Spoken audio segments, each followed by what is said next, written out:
Okay, let's get down to business. The way I see it, someone's out to make a sequel. You know, cash in on all the movie murder hoopla. So it's our job to observe the rules of the sequel.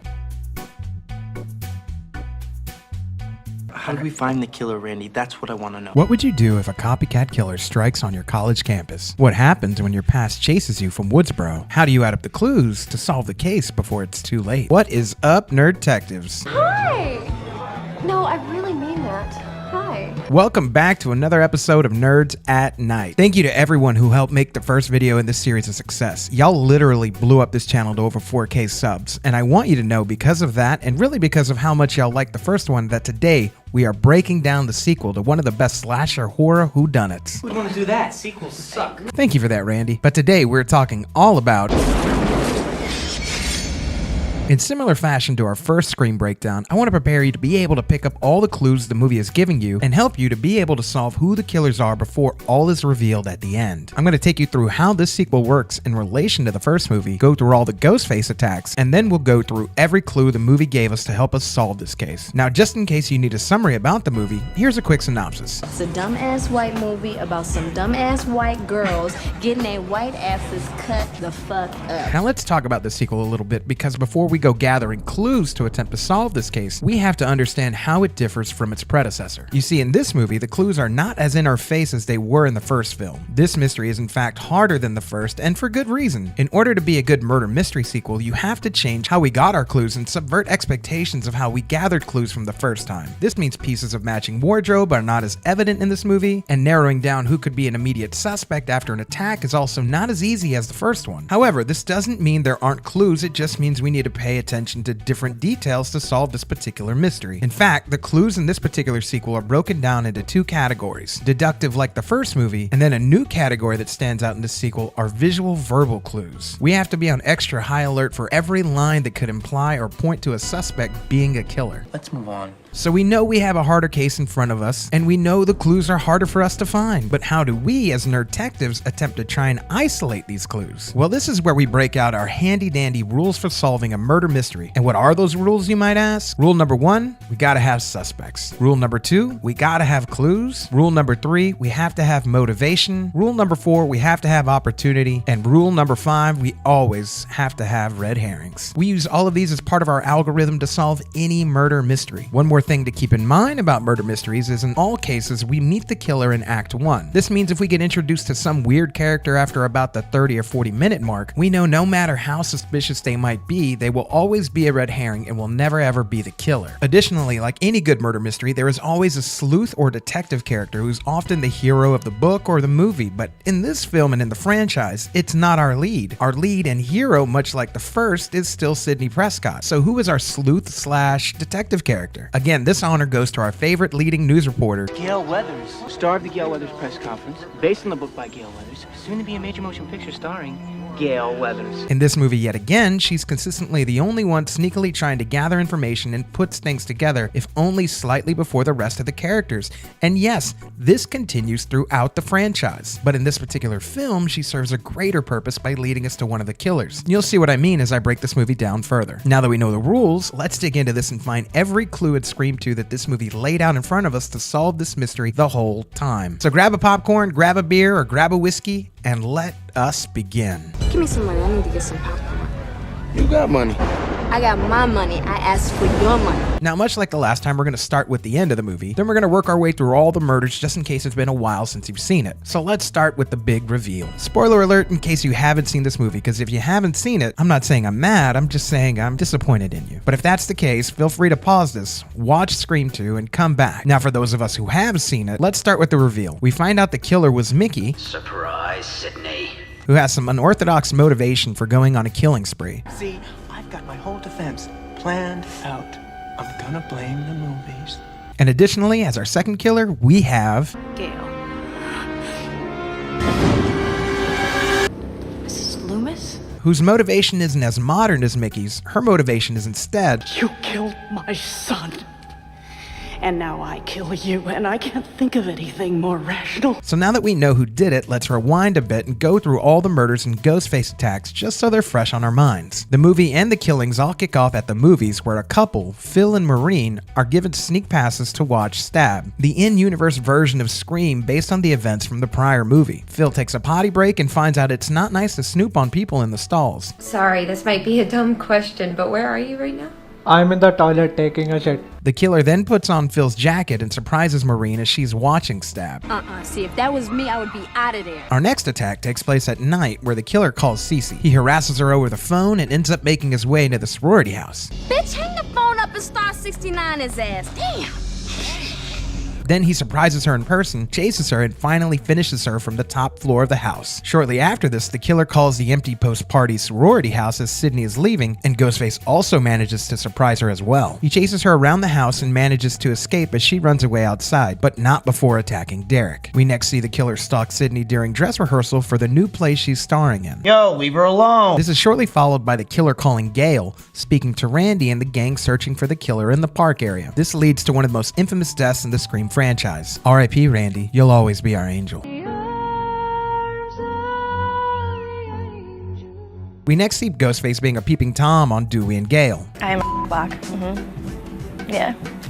I'm not gonna lie. This leads to what is perhaps one of the top two most suspenseful scenes of the franchise as Ghostface chases Gail through a maze of sound reduction walls in the recording studio. Ghostface isn't done with their bullshit yet as they attack Dewey and try one more time to reach Gail. They next attack and kill Sydney's security detail, all while crashing Sydney's Uber to the safe house. Obviously, I knew I was gonna get a 1 star. And in what has to be the #1 most suspenseful scene of the franchise, Sydney and Hallie both have to escape out of the car by climbing through the broken cage separator and over the killer to try and reach the only open window in the car. Once they escape, Sydney wants to go back to see who the killer is before the ending, but... Oh shit. What? Goodbye, Hallie. We next see Ghostface as he pops up while Sydney is trying to untie Derek, and he reveals himself to be Mickey. Surprise, Sydney. Then Mickey gaslights Sid into thinking that Derek was his partner, but then kills him and reveals the second killer is actually Miss Loomis. You two are in this together? Yeah, well, had to have financing. Tuition's expensive. Miss Loomis decides she wants to be a solo villain and Gail gets caught in the crossfire. Also to top it off, Cotton pops in to figure out what's going on and starts to look awfully sus, but we find out he just wants to ask Sydney one question. Bet you that Diane Sawyer interview's looking real good right about now. Cotton ends up saving the day, and I'd say that's about it, right? Can somebody get me out of here? So much for reporting from the trenches, huh? Shut up, Cotton. Jeez, Gail, you got more lines than a cat. Also, Dewey didn't get stabbed so bad, so I guess we'll see him in Scream 3. Now that we've recapped the attacks, let's take all the information that we know and look at all the clues the movie's laid out in front of us to solve this mystery the whole time. Let's start from the beginning and go through all of our deductive clues. What can we tell from this first attack? Well, we know the killer knew Maureen and Phil would be at the movies, but how did he know? Well, let's piece some things together. 1, we're told in a later scene that Maureen and Phil were at a sneak preview of Stab. 2, the audience seems to all be around their age. This opens up the possibility that many students at Windsor College were given sneak passes to see Stab. This could possibly be confirmed when Sydney gets a prank call from someone who saw the movie the night before, as there was more than one showing of it. Hot flash, Corey.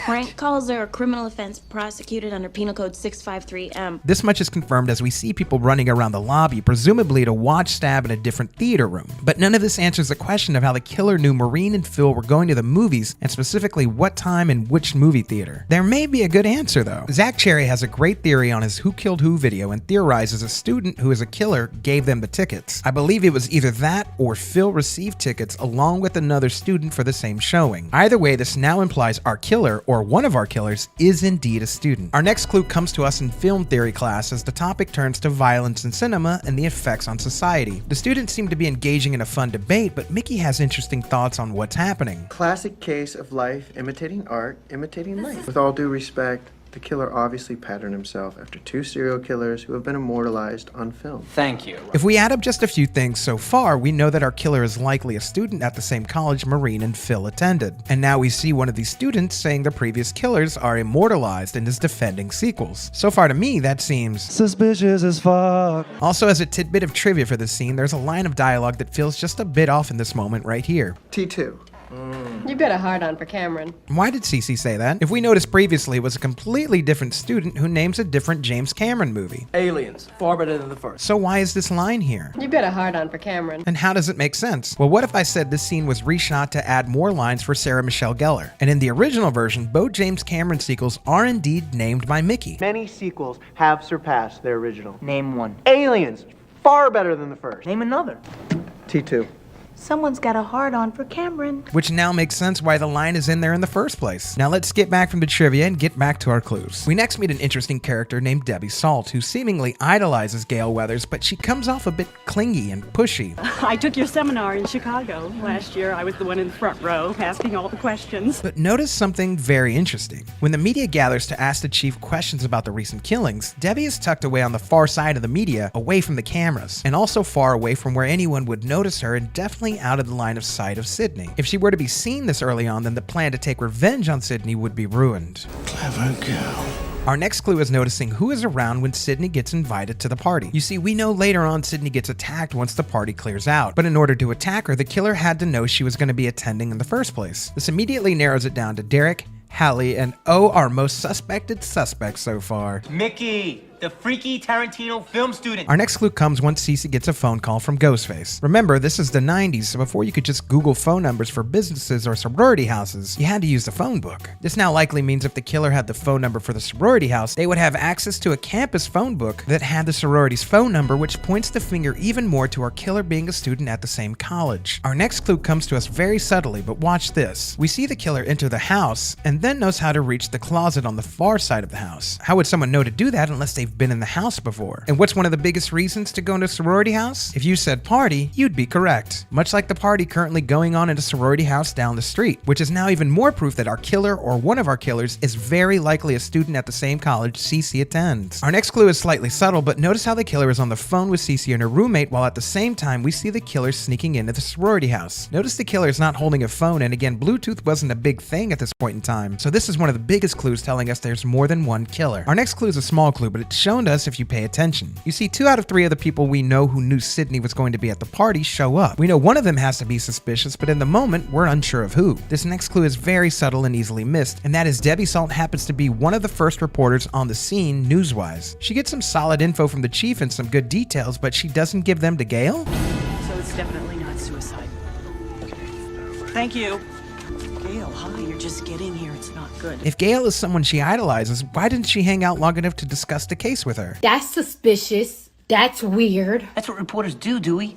They stage the news. Our next clue comes in the form of how the killer attacks Sydney in the house and is able to escape without being seen. Likely they know the layout of the space because, back to our original guess, they would have likely been there for a party. Also, if we're narrowing down our list of suspects based on 2 guests showing up from earlier, one ends up getting attacked and cut, and the other is MIA. These next clues come to us as throwbacks to a pattern that indicates the kills may be based on the original Woodsboro murders. Do you think someone's trying to duplicate Woodsboro? It looks like it. Now, who would have known the names of people in Woodsboro? We do know Gale has released her popular book, The Woodsboro Murders, so anyone could know past victims' names. Well, it just seems to me that if the killer is repeating what happened in Woodsboro, it's quite possible that the killer could be from Woodsboro. But who would have the savvy enough to know current victims' names to create a pattern of kills based on names? This highly indicates a student on campus is the killer, and just when we thought we could doubt that, let's ask one question. Is Cece the girl's real name? No, it's Casey. As in Casey Becker?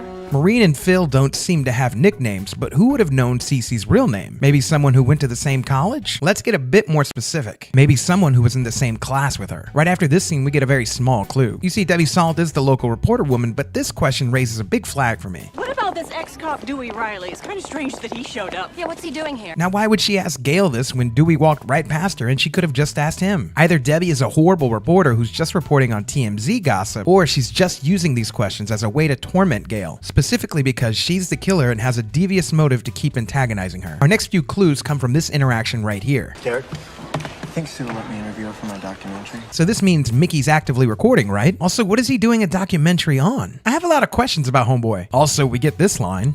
Have you checked out Randy? What? I know he's an innocent victim first time around, but he's a little off, you know what I'm saying? Let's think back to the first time Mickey did something like this. Why would anyone go back in that house anyway?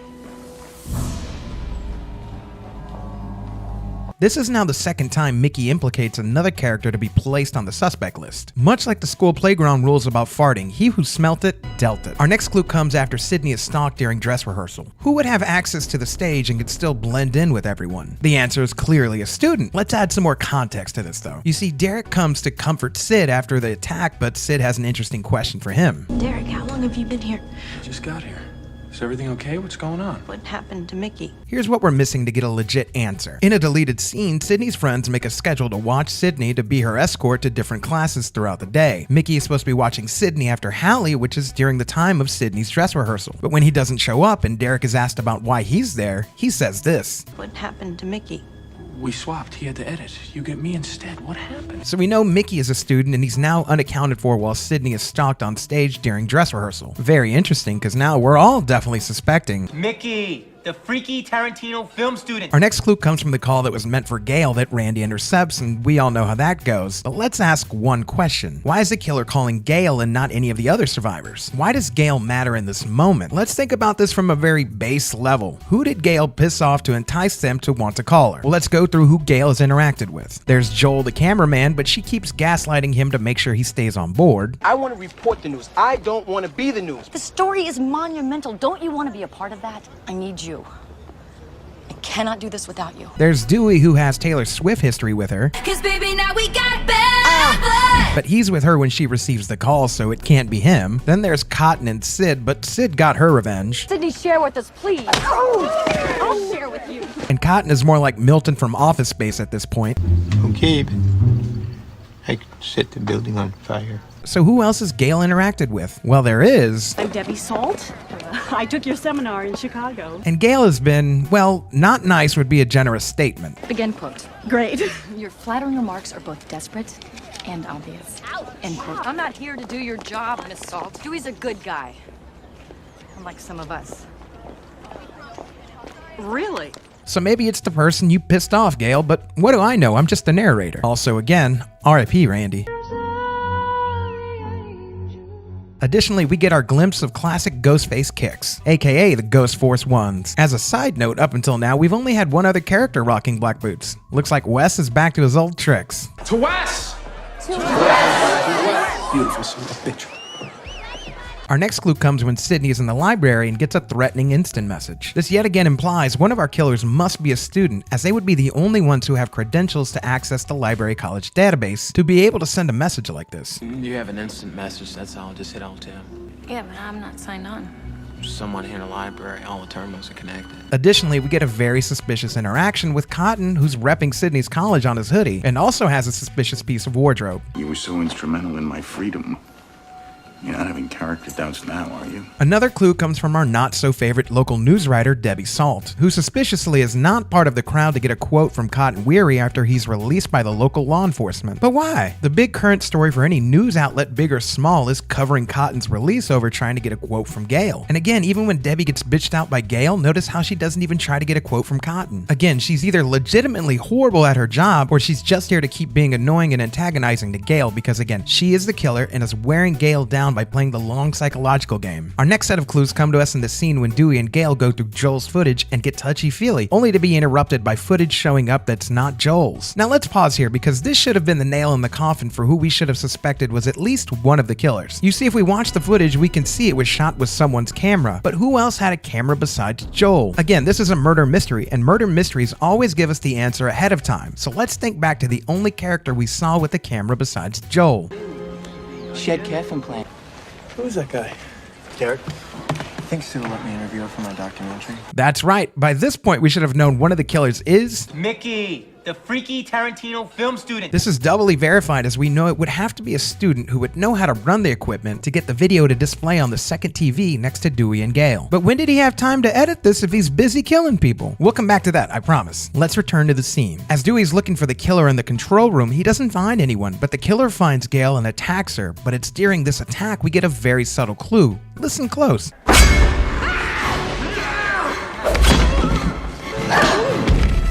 Did you hear that? Listen one more time.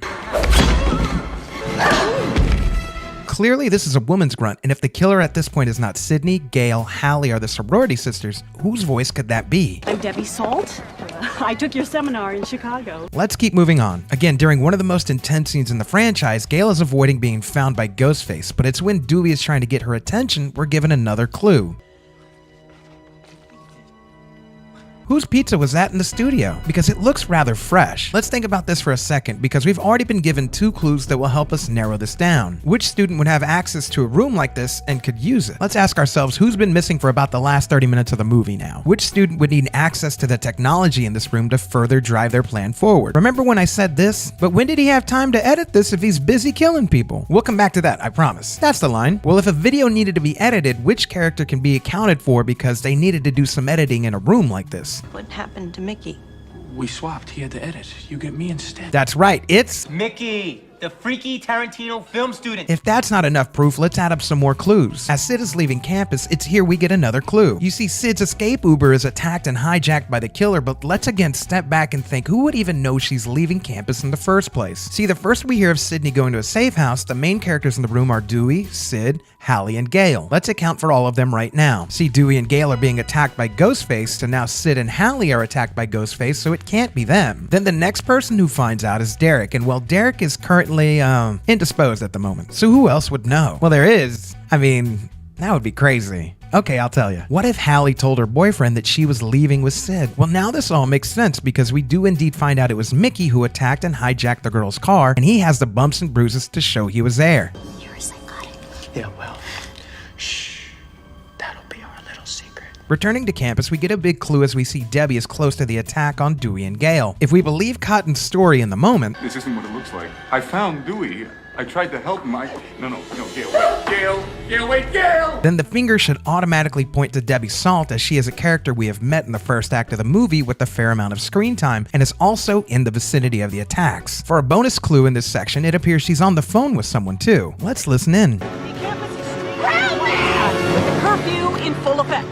Meanwhile, Who is she talking to this late at night? We know she's not booed up, so I think we can all assume she's on the phone with her partner in crime. Surprise, Sydney. Our last clue comes in this scene. We see that someone is setting up the theater as if to put on a performance, but who could be doing this? Again, who would have access to the stage and who would know how to run the equipment? All signs point to it being a student, which means if we haven't figured it out by now, for sure one of the students has to be a killer, and we've got a prime suspect at the top of our list. Mickey, the freaky Tarantino film student. Now let's move on to the various verbal and visual hints the movie gives us to help point us in the direction of the killer before the big reveal. The way we receive these clues very much separates it from its predecessor and increases the difficulty of solving this case unless they are caught. While the deductive clues are nothing new to us, the amount of verbal clues are. Most of these lines go right under the radar and would definitely stand out more if Scream 2 was a murder mystery book. Let's go through these series of clues and see what we could have missed the first time around. Our first clue is one that's subtly brought up throughout the movie, so let's see if we can spot a theme here.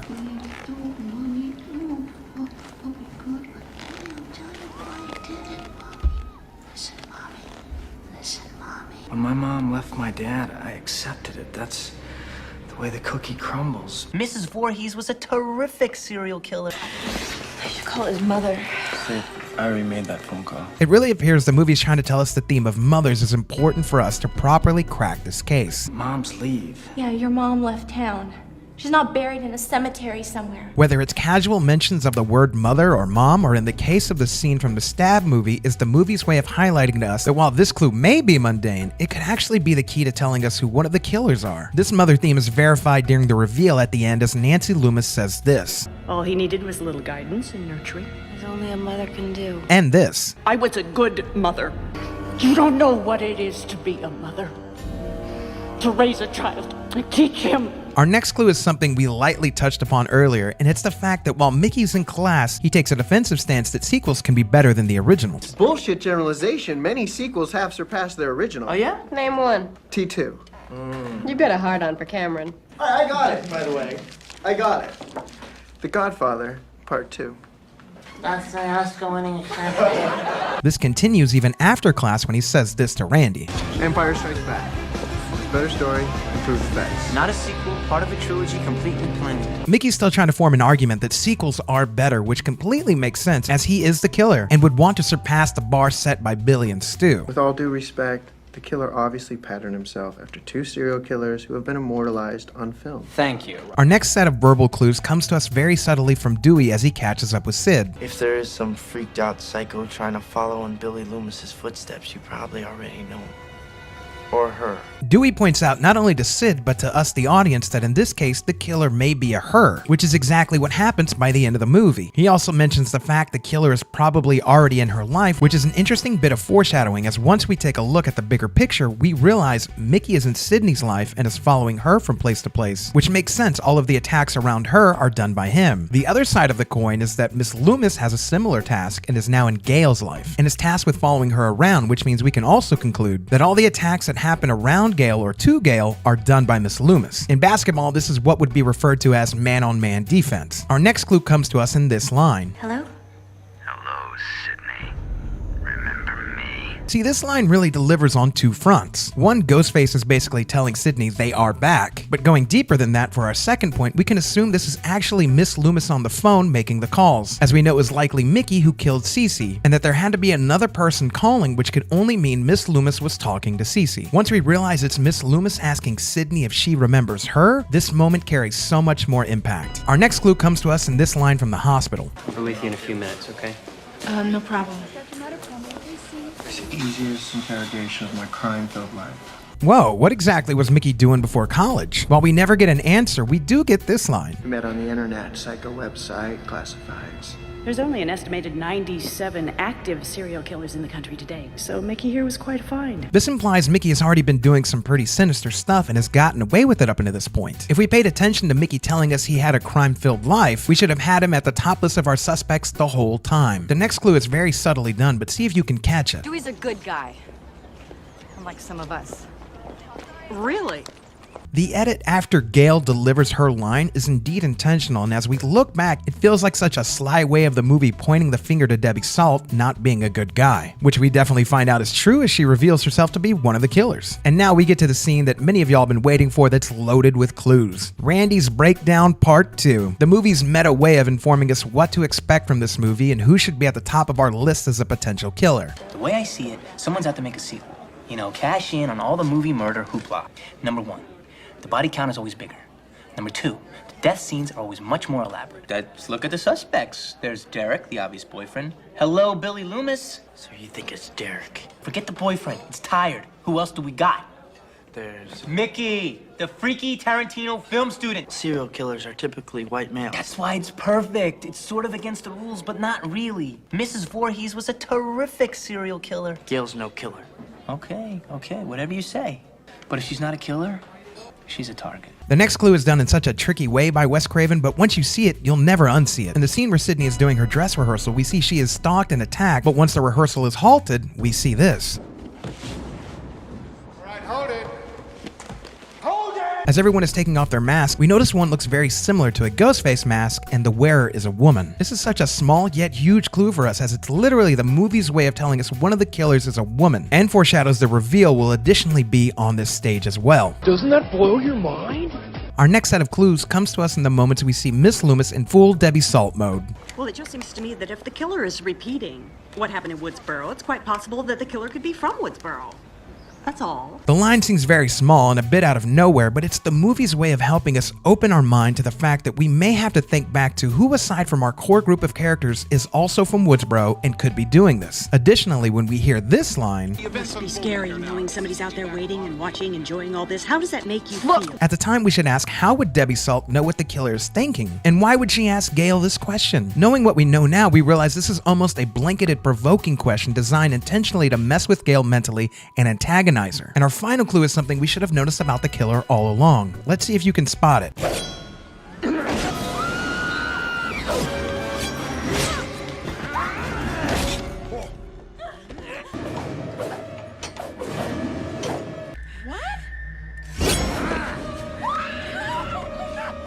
Did you notice which hand the killer is holding the knife in? That's right, the left hand. But what does this have to do with anything, Blake? What if I said it's because...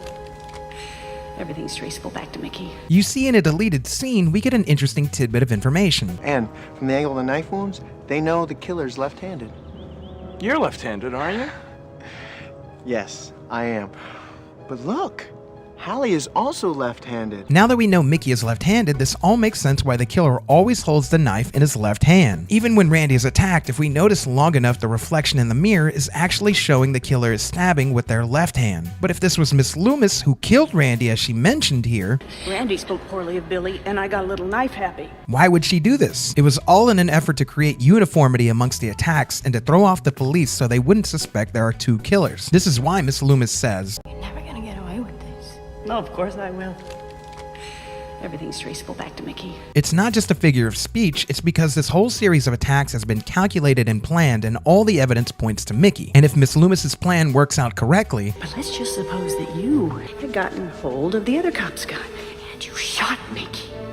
Killed Mickey dead. But not before he got off one shot at you. she's able to take her revenge and make the great escape all without getting caught. Let him try and track down the second possible killer. Debbie Salt doesn't exist. Miss Loomis's plan to trap Sydney was thoughtful. She infiltrated Sydney's friend group through Mickey and used the disguise of Debbie Salt as a way to orbit around Gale. While never pressing too hard, she made a conscious effort to avoid any contact with Sydney, but also still wanted to tease and torment her. Hello? Hello, Sydney. Remember me? The plan also included not only being in Gale's line of sight, but annoying her and antagonizing her every chance she got. However, this movie is our ally and gives us the smallest of clues along the way through lines of dialogue. But like any good murder mystery, even if the difficulty level is raised, the clues are around us to help us solve the case the whole time. Okay, so have I covered everything? Are there any questions, any comments? And that, my fellow nerdtectives, are all the clues you missed in Scream 2. Did you get that all film? Yes, I got that on film. How did y'all do finding the clues I mentioned? Were there some new ones that made you want to go back and watch this again? Were there any clues you think I missed? If so, let me know in the comments. This was honestly such a fun rewatch because when I approached this movie the first time I broke it down, I could tell finding clues wasn't going to be as easy as it was in the first movie. But after many rewatches, the clues started showing up and becoming more and more obvious. I know I said last time it was my longest time writing a script and researching, but this one clearly has been my longest time. So I want to apologize for the delay as well. This summer's been busy with work and planning out my son's baptism, my birthday, my sister's birthday. There's just been a lot of things that have pulled me in a whole bunch of directions. But with that said, I'm happy to be back and happy to be able to finally put this all together. I'll be getting started on Scream 3, but in the meantime, I have a reaction to Sorority Row I'll be dropping soon, so just look out for that. Also, if you're a fan of murder mystery shows, I'll be covering season 4 of Only Murders in the Building week by week, so look out for that. Also, if you're on the channel, feel free to check out any of the past murder mystery breakdowns I've done. Also, I just want to give every person who's watching this the biggest shout out in the world. You guys helped take this small channel to over 4K subscribers, and the whole team and I cannot express our gratitude enough. So thank you times 1,000 for stopping by and saying hi to us. This might sound cliche, but it really does mean more than I can even put into words. If you're watching this and not subscribed, please take 2 seconds and just allow us to keep entertaining you week by week. Feel free to also follow our team's other channels, including the Drunk Banthas, where they do amazing work here every Monday and drop some amazing movie breakdowns. Also, while you're following them, feel free to follow our team's other channel, 9 Nerd Yards, which is actually the channel we blossomed from as a team to make Nerds at Night. And if you're still interneting after all that, you can feel free to follow me at Money Blake Weather on Facebook, Instagram, Twitter, and Snapchat. I would be super stoked to hear from all of y'all. Well, this has been another fun ride with y'all, but for now, I'm off to keep working in the nerd cave. Now, if you'll excuse me, I have some oozing to do. Also remember, Stu killed Tatum, not Billy. So whether it's morning, evening, afternoon, whatever time you're listening to this, I do appreciate you. And until the next case, I will see ya. Peace.